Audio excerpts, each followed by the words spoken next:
Nangunguna ang pelikula ni Senador Bong Revilla at Vic Soto sa first day ng Metro Manila Film Festival. Ang chika mula kay Aubrey Carampel. Sa labas ng sinihan sa SM Mall of Asia nanananghalian ang grupong ito para hintayin ang susunod na screening ng Si Agimat at Si Enteng Cabizote. Si Aling Rebecca galing pa raw sa Mindanao at nagbabakasyon sa Maynila. Okay lang maghintay. Okay lang, para hindi may maulahi.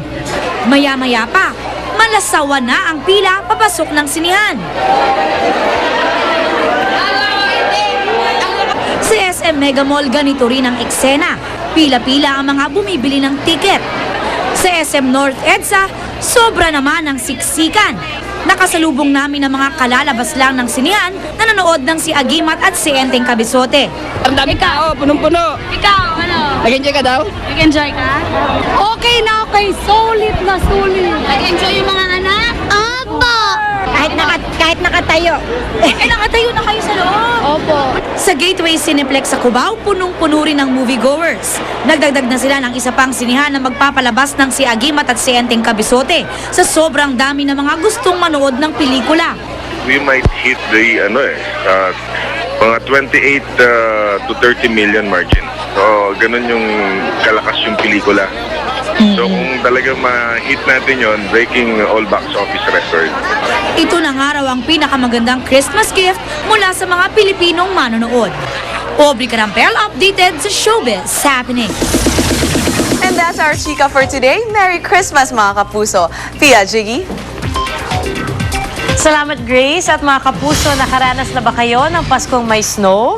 Ang ilan nating kababayan nagawa yan. Hindi sa ibang bansa kundi sa isang pasyalan sa Libis. Nakatutok doon live si Jamie Santos.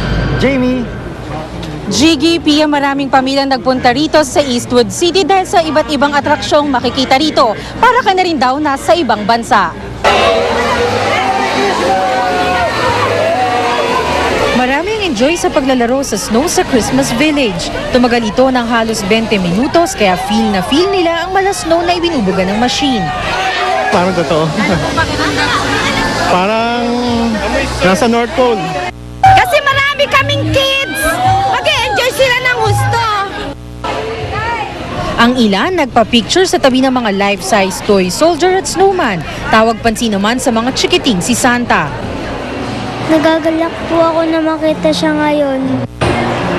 Nang thank you po ako, Santa yung gift. Nandyan din ang dalawang mascot ng mall na sina Easterly at Moodlat na umiikot sa mall para makapagpa-picture ang mga bata. Siyempre, hindi rin mawawala ang favorite pa-picture ng ating mga kababayan na Christmas tree. Sa tabi nga nito, naisipang magpa-family picture ng mag-anak na ito. It's a union of two families and that's the true spirit of Christmas, I believe. PG, kaninang alas 8 ng gabi, nakadagdag sa kulay ng Pasko ang fireworks display.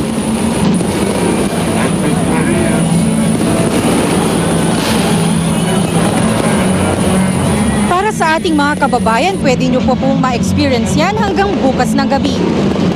At yan ang latest mula dito sa Eastwood City. Merry Christmas sa inyo, Pia at Jiggy.